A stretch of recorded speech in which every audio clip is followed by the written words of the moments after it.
Long enough?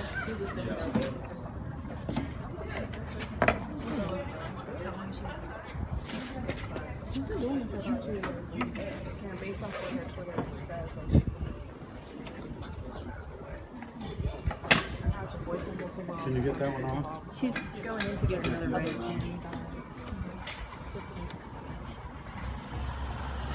Oh, sorry. Oh, I didn't know you were busy. I don't remember it being particularly complicated. You just kind of Right, it's not. You could go, well, let me do this real quick. I want to show everybody this, but everybody, or if we have 2 or 3 stations going. I think it's really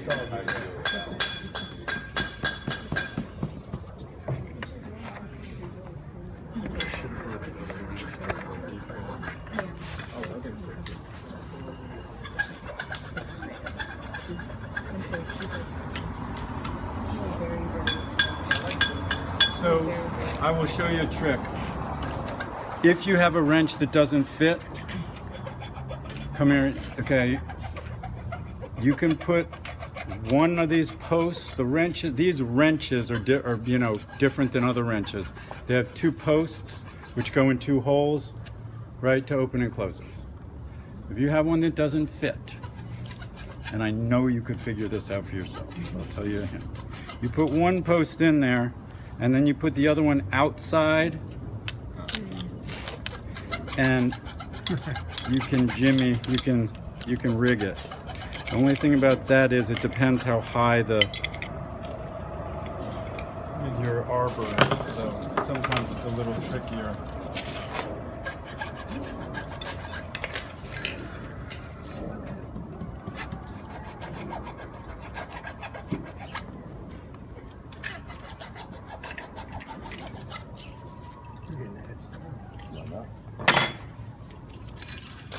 Whenever you put a new one of these on, especially the cutoff wheel as opposed to the grinding wheel, before you put it on something, just hold it out in space and let it run for a minute, just in case sometimes it is possible they come with a flaw from the manufacturer, like a crack. So before you put it on something to cut with, all right, that's over there, over there. Find it?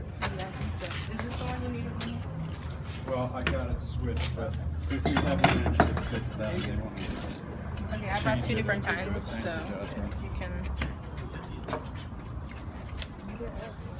You need a place to hold this steady. Oh, those are those pins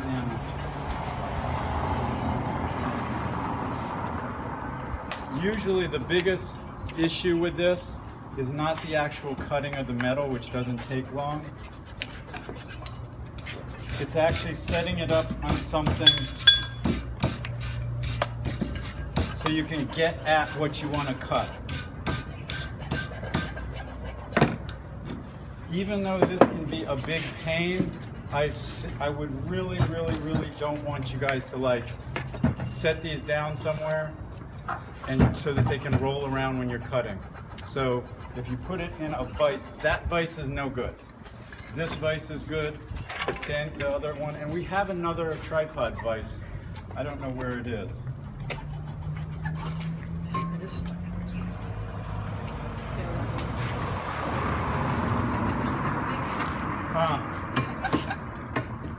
I mean, that one's good, but there's another one. We can leave it over there because if we have like multiple.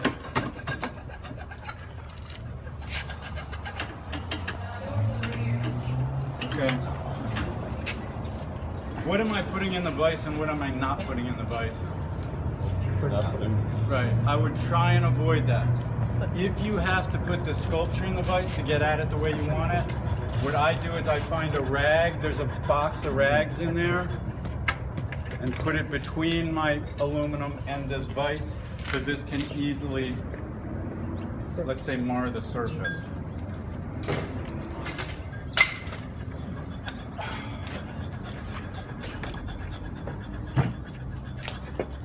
Didn't I bring out a face shield? I'm sure I did. Sure. Or I had one on the table. Wow, you guys all have a face shield. You're Wait a marvelous. minute, wait a minute. I don't have one now. Well, all you definitely should have eye protection on.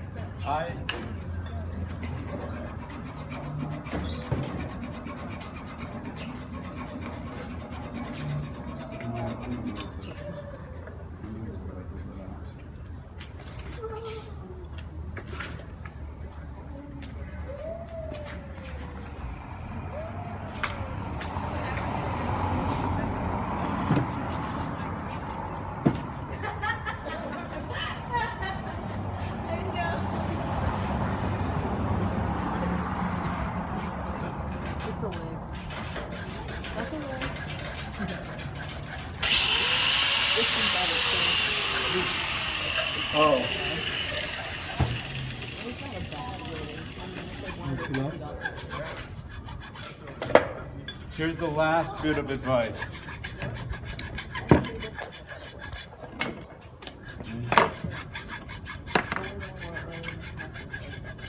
These things don't have a brake on them, meaning when you let off, it's still spinning.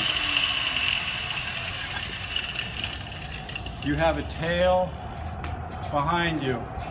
So here's something that often happens, especially if I have a nice long extension cord, my cord's on the table, I do this, and I reach back and I just put the thing down.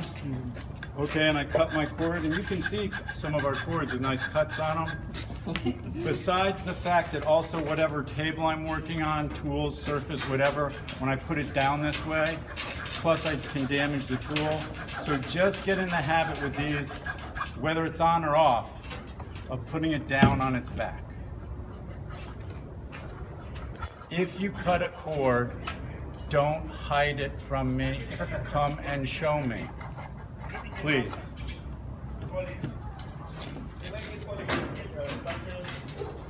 You probably all aren't going to be able to get close enough to see, but basically, I'm just setting. Come here, and I'm not going to run the tool. Come here. I'm just basically trying to eyeball a place where I can get in and cut close enough here, right? And the thing is this bumps into things, this bumps into things. You only really have this much depth to cut. And you can't just get in anywhere. And if when you're cutting you can't go through, it's probably because something is bumping into something and you don't, yeah. So you guys have used plenty of cutting tools now this semester, right? You have to hold the thing up against the surface you're cutting and sort of give some nice gradual gentle pressure. You don't have to lean on it with all your might and main. One thing with these that happens to people when they're just getting used to it is they're sort of tenuous and they let it jump up and down against the surface like that, and then the edge of this thing can get like chipped, and that like makes it like really rough, and then it can get dangerous if it really gets chipped. You just want to have like nice steady pressure against the surface. This is doing the cutting, you're just keeping it steady, right? This I could cut off, or I could go like that. And you don't have to cut all the way through. Different metals are different. I would say with most of these, if I cut all the way through this thing is still attached. But if I cut 75% through this and 75% through this, oh, did we bring out that hammer? We do have a hammer out here. You can just tap it and it's gonna break off. So if you can cut all the way through, fine, but you don't have to.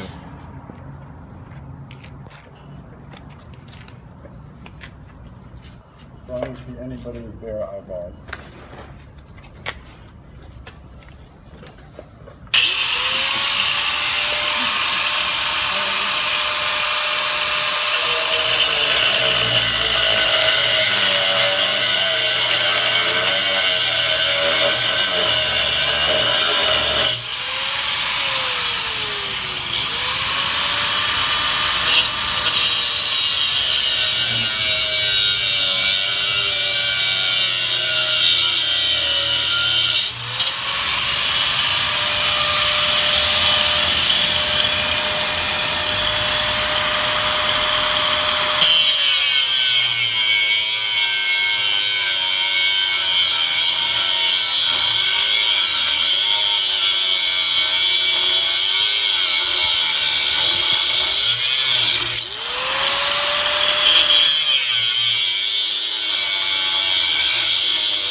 At this point, you're probably going to have to put it in the vise with the piece, and I didn't bring a rag out with me. Thank you, Jazzy.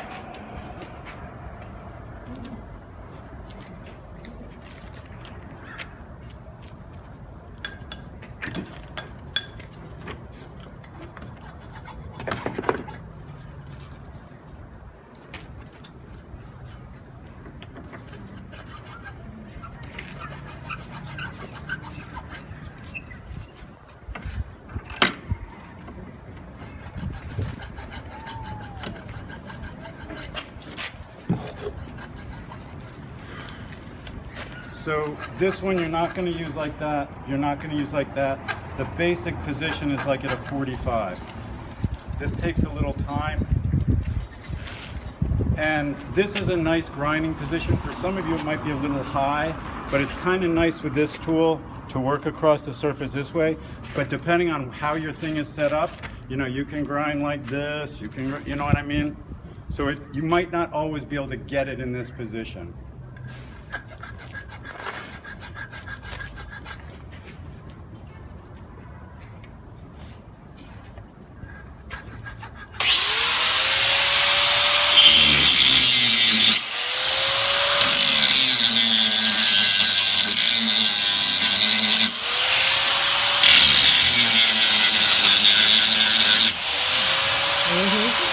You feel the metal? A little trick got me before. Yeah, on my hands. You can, well, because, I mean, I can either show you No, while that's you all fine, I'm watch okay. or, but I mean, that's the whole idea. It's like, it isn't going to hurt you if you have eye protection on, but I mean, it's like a little bit of metal, but it's basically, you see the arrow?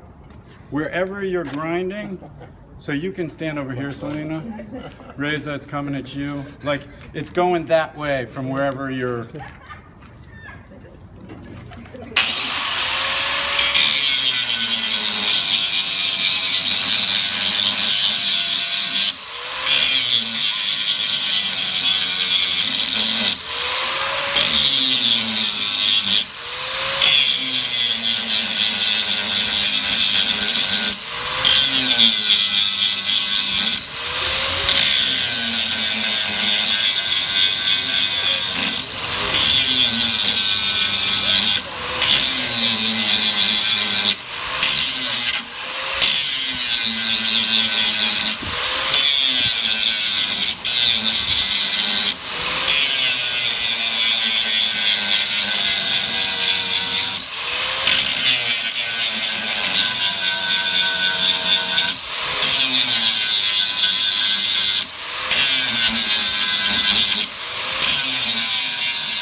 I just want to, so obviously cutting off the stuff is a lot faster than grinding, and what I probably think the best way to do it today is, I will find some more grinding, some more cutoff wheels, hopefully we have them.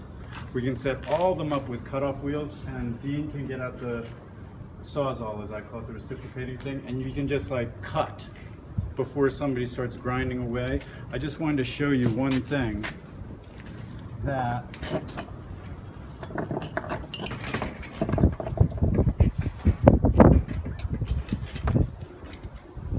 when I start grinding away,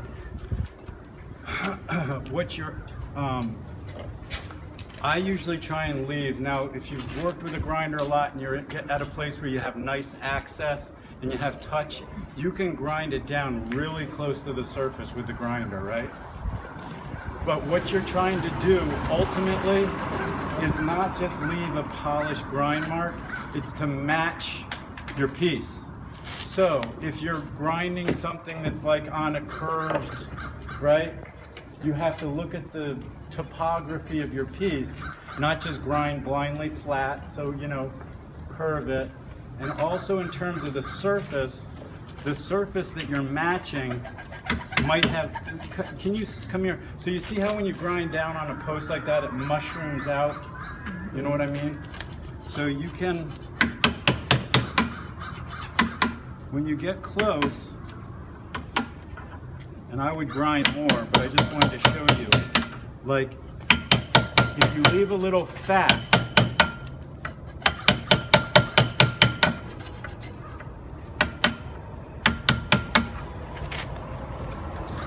I'm going to grind this down a little more, but the point is, when you get close, if you leave a little material, you can hand work it. It's something to file or put a texture in, right? If you just grind it absolutely flat, depending on what is going on the surface around it, you may not leave yourself something to like really chase it out. Plus, with the hand tool, the closer you get,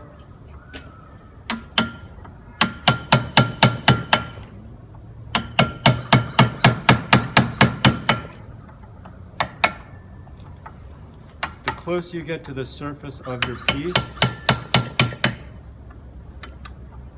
with a grinder or any motorized tool, the more chance of like marring it.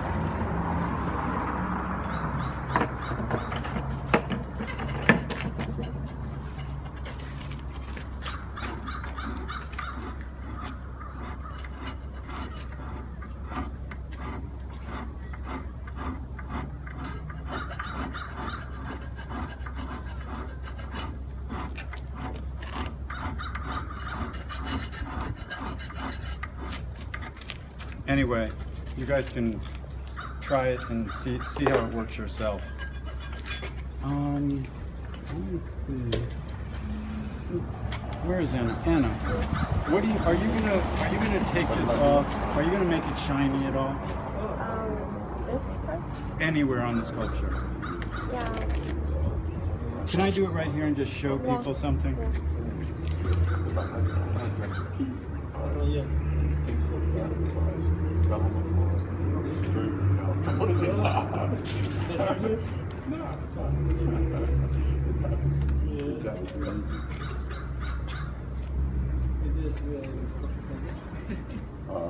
This is from gas. This is gas. I have a way of doing that.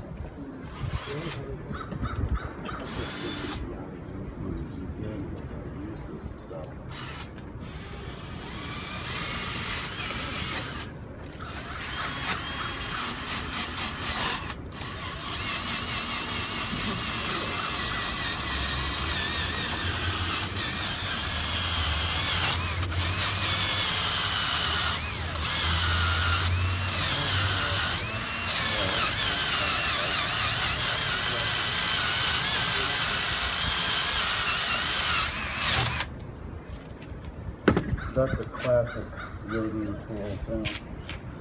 I just wanted to show you all, because you're asking about polishing, and I know, like, for some people, like having some darkness or whatever, but even with this, you know, you can start to bring up the metal. But you see how I'm saying the surface is not polished yet, but you are bringing up some of the light, some of the shine of the metal. This is way more aggressive. So you can try this if you want it even more sort of polished, as it were. Okay, who wants to go for it? Here's what I suggest. I suggest you guys